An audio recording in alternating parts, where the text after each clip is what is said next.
Assalamualaikum warahmatullahi wabarakatuh. Perkenalkan, nama saya Jihan Suwardi. Saya berasal dari kelompok 3 Filsafat Pendidikan, kelas 2H PGMI. Saya di sini akan membacakan kelebihan dan kekurangan pada sebuah artikel. Di sini saya mengangkat artikel yang berjudul Filsafat Progresivisme dalam Pendidikan Systematic Literature Review. Mungkin yang pertama saya akan membacakan kelebihan yang saya temukan dalam artikel ini. Pada artikel ini, saya sangat setuju dengan isi yang dimana berbunyi, dalam sudut pandang filsafat progresivisme, siswa diyakini akan memahami materi dengan lebih baik ketika mereka mengalami aktivitas pembelajaran secara langsung. Nah, sebagai seorang mahasiswa dan tentunya dulu pernah duduk di bangku sebagai seorang pelajar sekolah, saya sangat setuju dengan isi dari artikel ini. Karena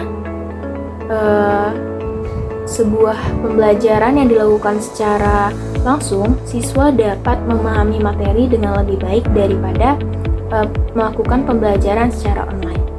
Dulu saat saya masih duduk di bangku SMA, pada saat itu lagi naiknya tentang kasus COVID-19, di mana semua orang wajib melakukan semua kegiatannya di rumah.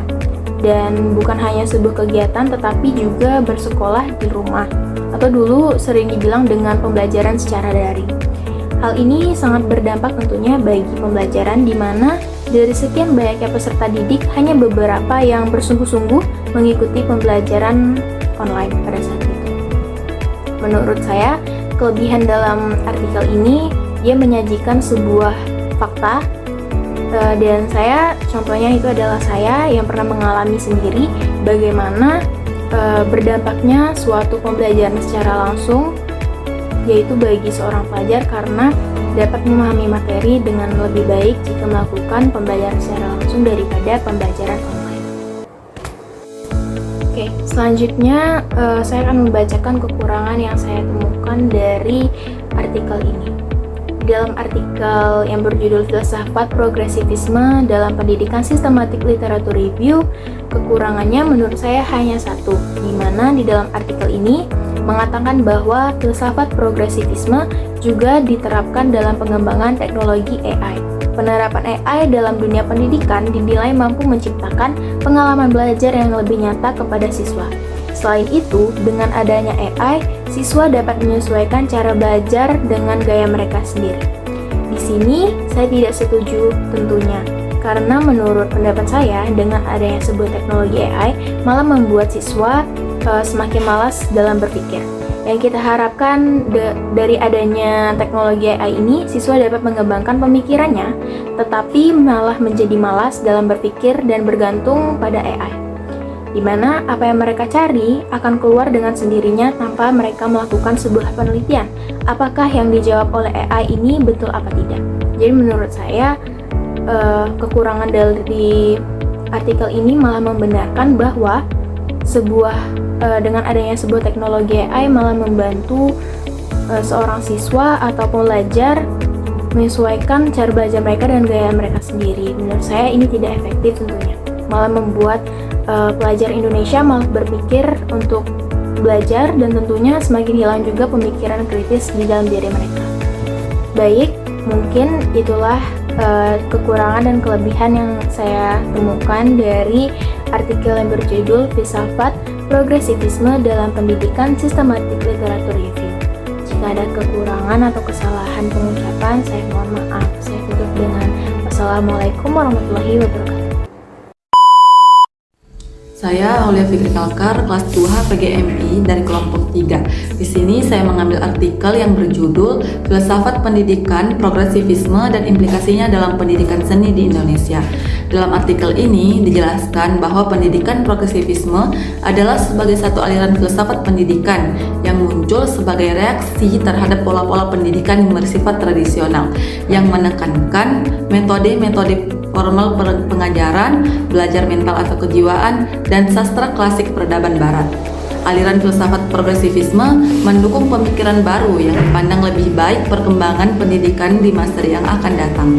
Progresivisme bukan merupakan suatu aliran pendidikan yang berdiri sendiri, melainkan suatu gerakan atau perkumpulan yang didirikan pada tahun 1918. Dalam konteks seni, filsafat progresivisme adalah pendekatan yang dilandasi oleh asumsi bahwa seni sebagai cara pandang atau penghubung bagi siswa untuk memperoleh berbagai informasi, pengalaman, dan pemahaman mengenai berbagai fenomena yang ada atau yang terjadi di sekitarnya.